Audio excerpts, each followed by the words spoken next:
এরে আল্লাহর বান্দা, তুমি চতুর্মুখী দুর্বল, খানার বেলায় দুর্বল, ঘুমের বেলায় দুর্বল, মেধার বেলায় দুর্বল, দুনিয়ার লাইনেও দুর্বল, তুমি আখিরাতের লাইনে দুর্বল। এখন যদি তুমি জান্নাতের পথে চলতে চাও, একা একা চলা যাবে না, তোমার সাহায্য নিতেই হবে। সাহায্য ছাড়া চলার কোনো রাস্তা নাই। তুমি কোরআন পড়তে জানো না, নবীর সুন্নাত কোনটা বুঝো না। এখন যারা সুন্নাত জানে, কোরআন জানে, তাদের কাছে যেতেই হবে। ওলামায়ে আহলে হকের পরামর্শ ছাড়া চলার উপায় নাই। সাহায্য ছাড়া চলা যাবে না। সাহায্য তুমি কার থেকে নিবারে বাবা? এমন একজন থেকে সাহায্য নাও যার মধ্যে কোনো অভাব নাই, যার পেছনে কোনো স্বার্থ নাই।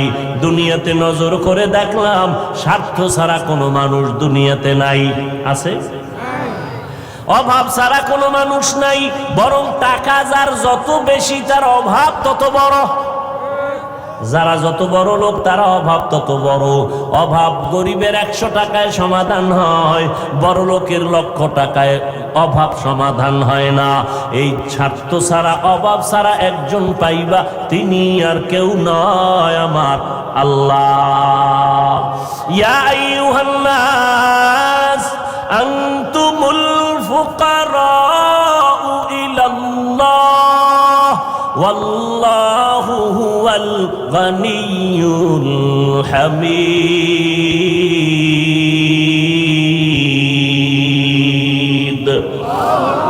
गर तवक्कुल मी कुनी हर सुबह शाम मेरा सनद रिज़्क़ तू अज़ला मकाम। বাহাদুরি করিও না রে বাবা, অন্যের সাহায্য ছাড়া চলা যাবে না। দোয়াও কিন্তু একটা সাহায্য, দোয়াও সাহায্য। সাহায্য ছাড়া চলা যাবে না। মা বাবায় দোয়া করে, এর সাহায্যে আমরা বড় হয়েছি। মা বাবার ক্লান্ত পরিশ্রমের কারণে আমরা বড় হয়েছি, মা বাবার সহযোগিতায় বড় হয়েছি। কিন্তু স্বার্থ ছাড়া জমিনের মধ্যে কোনো মানুষ নাই, অভাব ছাড়া কেউ নাই। যার কোনো অভাব নাই তিনি হলেন আমার আল্লাহ, যার কোনো স্বার্থ নাই তিনি আমার আল্লাহ। এরে বান্দা, নিজের বড় মনে করলে ধ্বংস অনিবার্য। আল্লাহর এক বান্দা বড় আবেদ, আমার নবী সাহাবায়ে কেরামদের ঘটনা শুনাইতেছেন। বড় আবেদ, বনি ইসরাইলের ভেতরে নাম বড়, নাম ডাক বেশি, এত ইবাদত করতেছে। একদিন সিদ্ধান্ত নিয়ে নিল, ঘরের মধ্যে থাইকা ইবাদত একুরেট হয় না, মানুষের সাথে চলাফেরা, মানসিকতা নষ্ট হয়ে যায়। সিদ্ধান্ত নিয়া পাহাড়ের কিনারায় চলে গেল।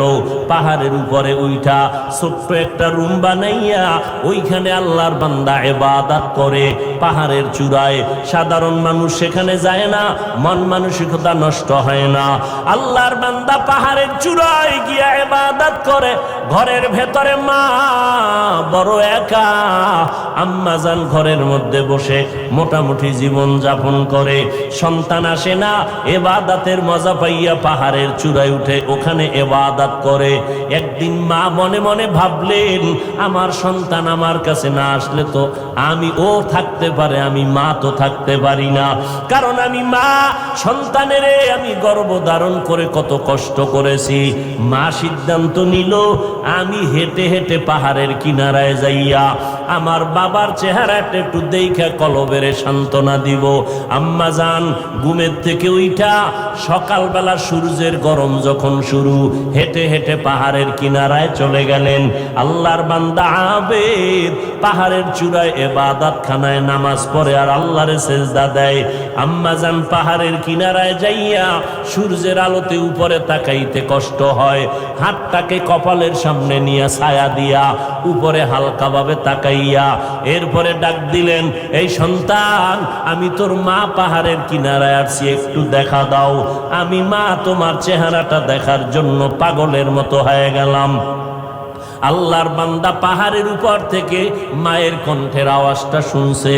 এমন সময় ডাক দিছে মা, যেই সময় আল্লাহর বান্দা নামাজে দাঁড়ানো।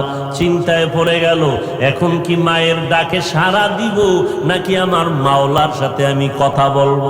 সিদ্ধান্ত নিয়েই বান্দা মায়ের ডাকে আর সাড়া দেয় নাই, নামাজে দাঁড়ায় গেল, নামাজের ভিতরে মশগুল হয়ে গেল।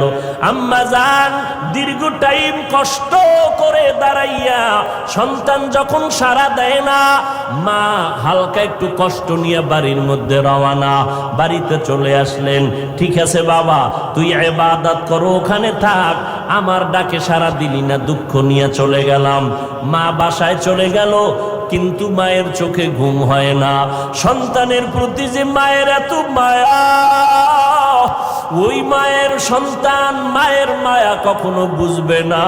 যদি সন্তানগুলো মায়ের কষ্ট বুঝতো, জীবনে কোনো সন্তান মায়ের কষ্ট দিতে পারত না, মায়ের চোখের পানি ফালতে পারত না। মা রাতের বেলা ঘুমাইতে পারে না, কষ্ট বুকের চাপা দিয়া। আবার পরের দিন মা বলে, না আজকে আবার একটু যায় বাবারে ডাক দেই, দেখিনি একটু চেহারাটা দেখতে পারি, কলিজাটা ঠান্ডা করতে পারি।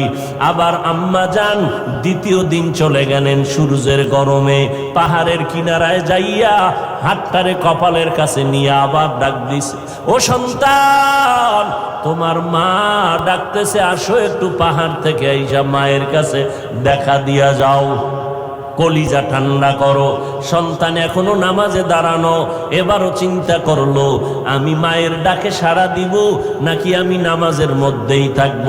সিদ্ধান্ত আগের মতোই অটল, নামাজ আমি ছাড়বো না, মায়ের ডাকে কোনো সাড়াও দিব না। মা দ্বিতীয় দিনের মতো কষ্ট পাইয়া বিদায় নিয়ে বাসায় চলে গেলে, কিন্তু মা মনেরে বুঝাইতে পারে না সন্তানের কষ্ট কখন মন থেকে যায় না।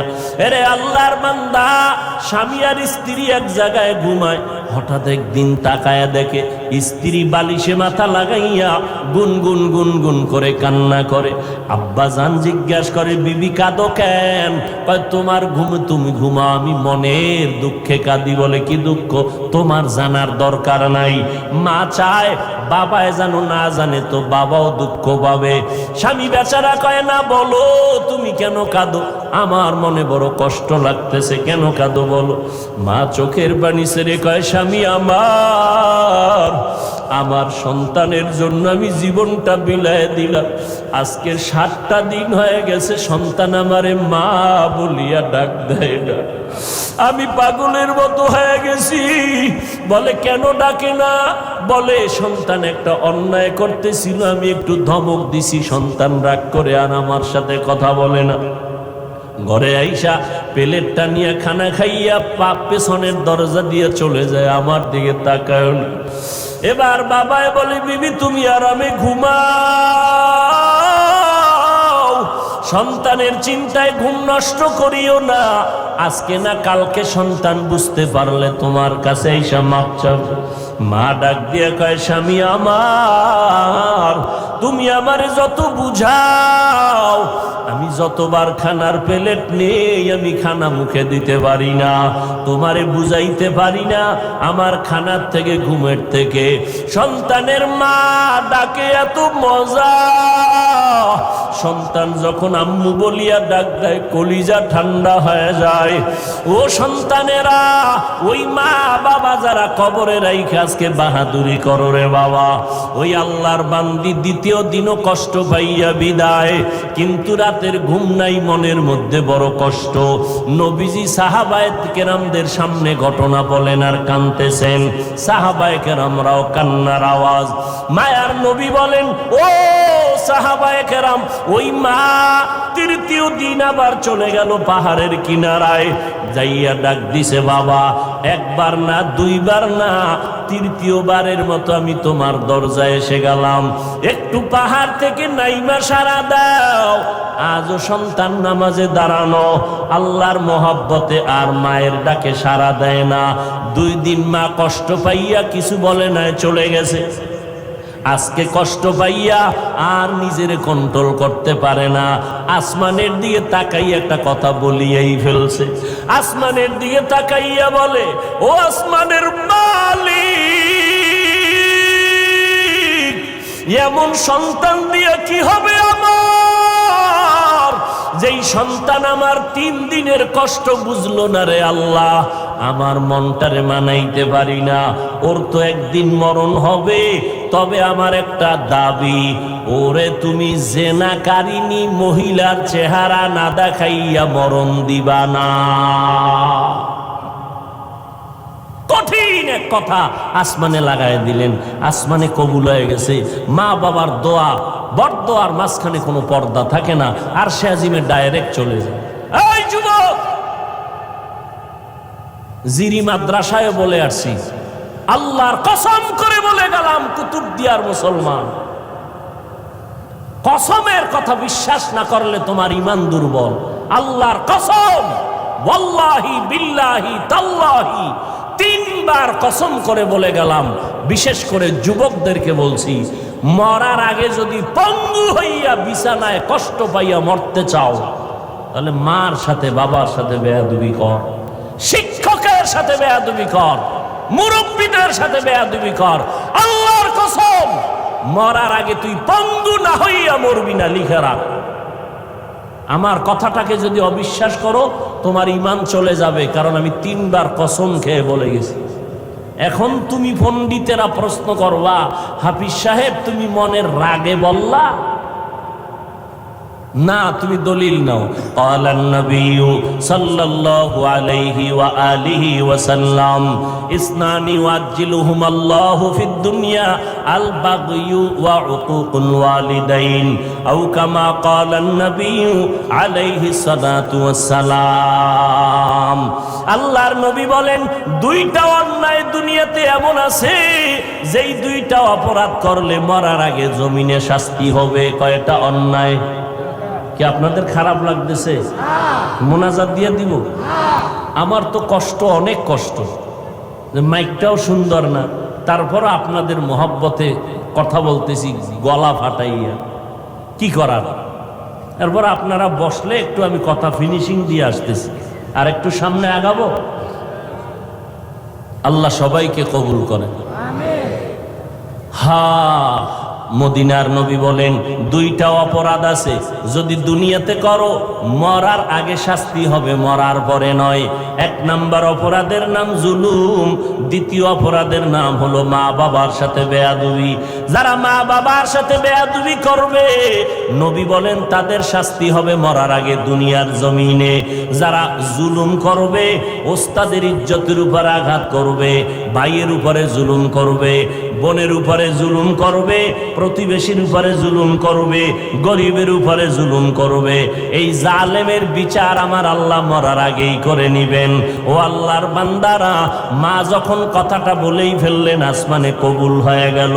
কি বরদোয়া করলেন? মা গেছেন, ভুলে গেছেন? জেনাকারিনী মহিলার চেহারা না দেখাইয়া মারবা না। মা কিন্তু কঠিন কয় নাই, যদি কইতো জেনা না করাইয়া মারবা না, তো আরো কঠিন হয়ে যাইত। মা একটু পাশ কাটাইয়া বললেন, ও জেনা টেনা করবে না, কিন্তু জেনাকারিনী মহিলার চেহারা দেখে মরবে, এটাও একটা অভিশাপ। এক তো মহিলা দেখবে না, কারণ আমার বাচ্চা তো ইবাদত করে পাহাড়ের চূড়ায়, সে কোনো নারী দেখবে না, কিন্তু দেখতে গেল ও জানো নামাজি না, একটা জেনাকারিনী নারী দেখে। পুরা বনি ইসরাইলের মাঝে প্রশংসা, পাহাড়ের চূড়ায় আল্লাহর বান্দা এত পরিমাণ ইবাদত করে যে তার ইবাদত আল্লাহর প্রতি এতটা অগাধ বিশ্বাস, পৃথিবীর কেউ তাকে আল্লাহর থেকে বিন্দু পিছপা ঘটাতে পারবে না, গাফেল করতে পারবে না। ওই এলাকার এক সুন্দরী মহিলা, রূপসী, সে কয় এত প্রশংসা তারে কেউ আল্লাহর থেকে আলাদা করতে পারবে না। কয় না, কেউ পারবে না। আমি পারবো। সুন্দরী মেয়ে বলে আমি পারবো। এই মেয়ে হাঁটতে হাঁটতে ওই পাহাড়ের চূড়ায় উঠছে, উঠা দেখে আল্লাহর বান্দা নামাজে দাঁড়ানো। ওর কামি শুধু আল্লাহর সেজদা দেয়, নামাজে দাঁড়ায়, তেলাওয়াত করে, দিয়ে কাজ চলতেছে, নামাজ আর নামাজ আর নামাজ। ওই মহিলা আল্লাহর আবেদ বান্দার সামনে দাঁড়ালো, যেই সুরাতটা ধরলে আল্লাহর বান্দার নজর চলে আসবে, জিনা করার জন্য বাধ্য হবে, এমন কৌশল কোনোটা বাদ দেয় নাই মহিলা। কিন্তু তাকায় দেখে আল্লাহর বান্দা একটা নজর কোনো দিকে ডান বাম করে না, নিচের দিকে নজর, আল্লাহর মোহব্বতের ভিতরে মশগুল। বলবেন মহিলা হাতটা ধরবে? না রে বাবা, এটা সম্ভব না। আল্লাহর উপরে ভরসা কইরা যারা চলবে, এদের গায়ে টাচ করার ক্ষমতা কোনো বাহাদুরের নাই। যদি হাত বাড়ায় তোর হাতটা সাথে সাথে বাঁকা হয়ে যাবে। ইব্রাহিম নবী বিশ্ব সুন্দরী সারাকে নিয়ে যাইতেছিল মিশরের উপর দিয়া, জালেম বাদশা খবর পাইয়া সুন্দরীর টাইনা নিয়ে আসে।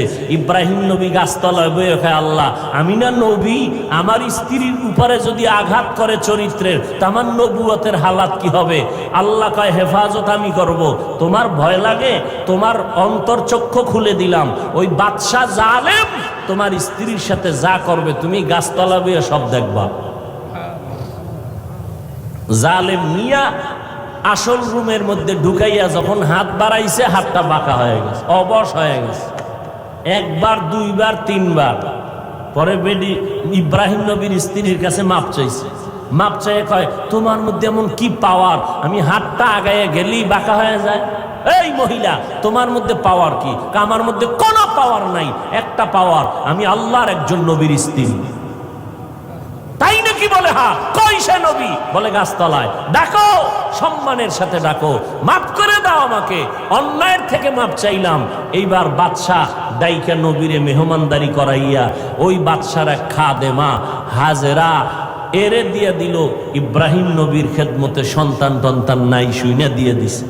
ইব্রাহিম নবী বিবাহের বন্ধনে আবদ্ধ কইরা এরপরে সে 80 বছরের পরে মাওলা একটা সন্তান দিলেন ইসমাইল নামে। তাও প্রথম স্ত্রীর থেকে নয়, দ্বিতীয় স্ত্রী হাজেরা আলাইহাস সালাম থেকে। তো মহিলা পাহাড়ের চূড়ায় উঠা আল্লাহর বান্দার সামনে যত অপকৌশল করার প্রয়োজন করছে, কিন্তু বান্দার দিলকে তার দিকে আকৃষ্ট করতে। এই যুবক, বুঝো কিছু, তুমিও মুসলমান, আর তোমার মন আকৃষ্ট করবে কিভাবে? তুমি আকৃষ্ট আর একজনকে করতেছ। একজনকে করলে তো হইতো যে হ্যাঁ একবারের মাইয়ার মন আকৃষ্ট করে বিয়ে করে জীবন চালায়। তুমি করতে করতে 10টা মাইয়ার জীবনের উপরে আক্রমণ করেছ। এর ঝাল আল্লাহ দুনিয়ায় মিটাবে, মরার পরে না। জুলুম করেছ নারীর ইজ্জতের উপরে, বিচার হবে মরার আগে, রসুলের হাদিস। মহিলা এবার সার্থক না ব্যর্থ দেখছেননি আপনারা? এরকম বেউস পাহাড়ের চূড়ায় মহিলা কি সার্থক না ব্যর্থ? সার্থক।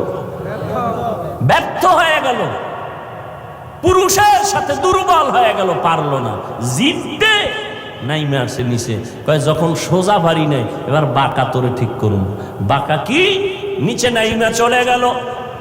ওই পাহাড়ের পাশে একটা বিশাল খোলা ময়দান, ময়দানের ভিতরে একটা রাখাল বকরি চড়ায়। ওই রাখালকে ধরলো, রাখালের সামনে যাইয়া অপকৌশল করে রাখালের সাথে জিনা করেছে এই নারী। একটা ছেলে সন্তান হয়ে গেল। ছেলে সন্তানটা হাতের মধ্যে নিয়া ওই বেশ্যা নারী এলাকায় ঘুরে আর কয় বাচ্চা হলো ওই পাহাড়ের চূড়ায় আবেদওয়ালা বান্দার বাচ্চা। দেখছেননি কারবার? ঘুমাইতেছেন আপনারা না? আজ যে ওয়াজ চলে এত পুরানো ওয়াজ, আপনারা সবাই জানেন, ঘুমাইলেই হয়। বাচ্চা কার জানেননি?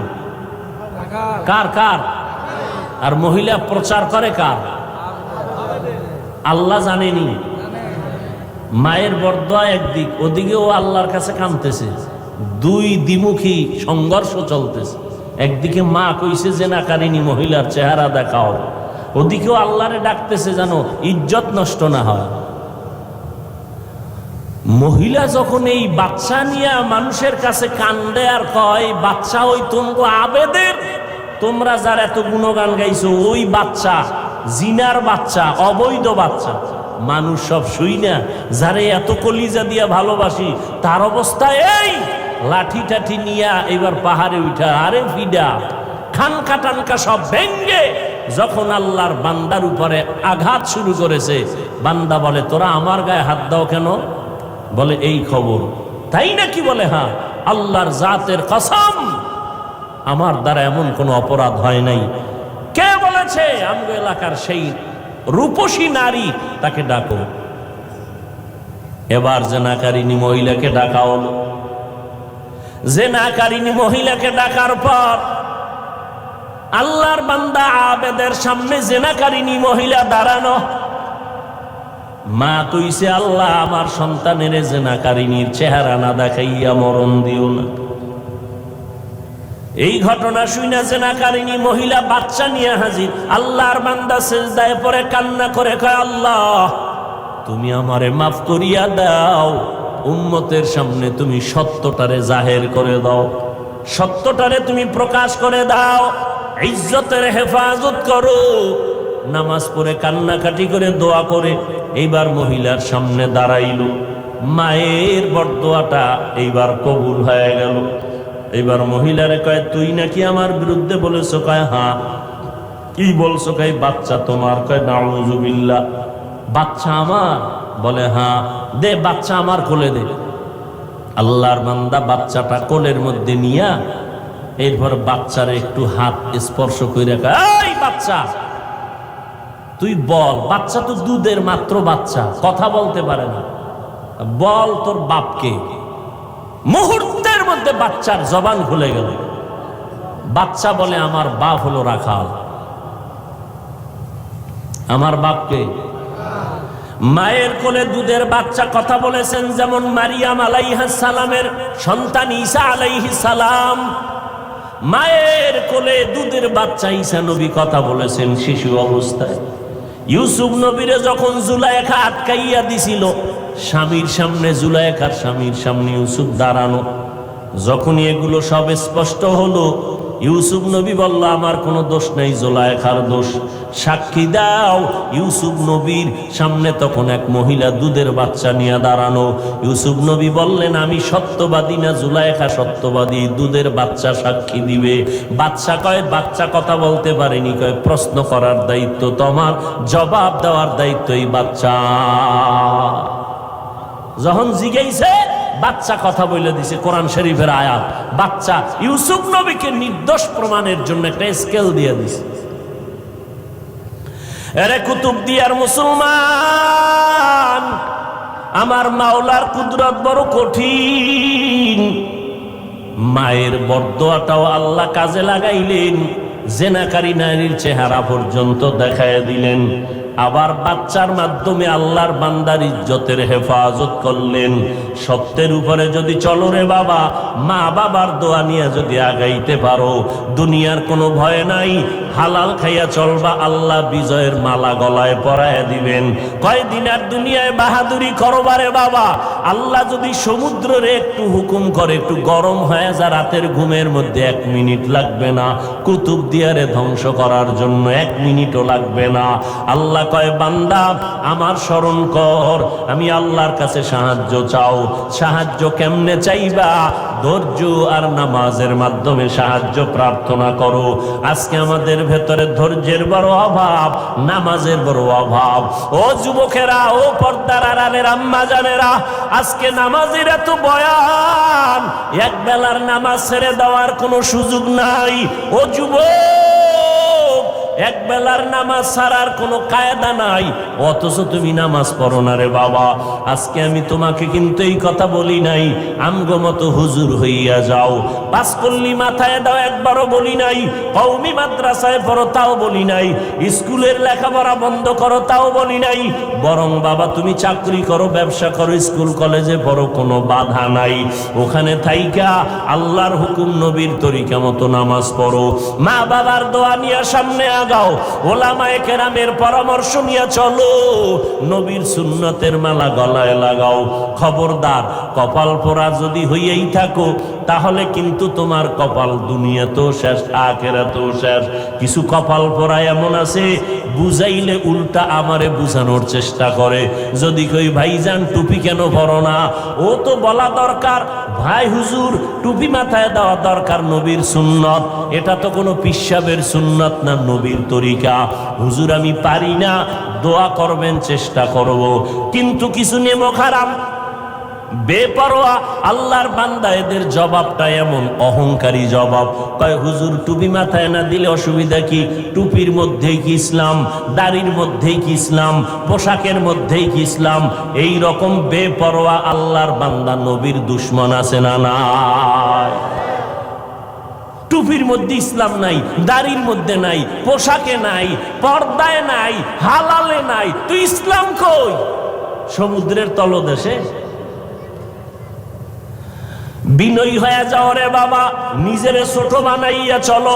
কোন আলেম যদি বলে বাবা নামাজ কেন পড়ো না, তোমার জবাব থাকবে হুজুর নামাজ অবশ্যই পড়া দরকার, আমি চেষ্টা করি পারি না, একটু দোয়া কইরা দেন সামনের থেকে যেন নামাজ ধইরা ফালাইতে পারি। বিনয়ের সাথে দোয়া চাওয়ার চেষ্টা করো। অপরদিকে মা বাবার দোয়া নিয়ে আগাও। ও যুবক ভাই, আমি তোমার সামনে উদাহরণ পেশ করি, সব জায়গায় বলি, তোমার মতো যুবক পাঁচ বেলার নামাজ পড়ে, এই জমিনের মধ্যে স্কুল কলেজে ভরিয়াও নামাজ পড়ে আছে না নাই? ভাইরা আমার, পাঁচ বেলার নামাজ পড়ে অভাব নাই। তোমার আমার মতো যুবক সন্তান নবীর তরিকা মতো চলে, চাকরি করে, ব্যবসা করে, অভাব নাই। আল্লাহর মোহাব্বত নিয়া আল্লাহর কাছে তওবা করো, তওবার দরজা খোলা। মনে মনে বলো, হে আল্লাহ আর নামাজ ছাড়বো না, বেপরদায় চলবো না, মা বাবাকে কষ্ট দিব না, ওলামায়ে কেরামের পরামর্শ নিয়ে চলবো, নবীর তরিকায় চলবো, ওলামায়ে কেরামের পরামর্শ নিয়ে চলবো, নবীর সুন্নাত মেনে চলবো।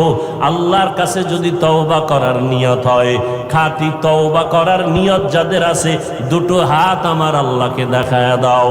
আয় আল্লাহ আমাদের হাতগুলো কবুল করে নেন, তওবা কবুল করে নেন, তওবার উপরে মজবুত হইয়া চলার মতো তৌফিক দান করেন, আমিন।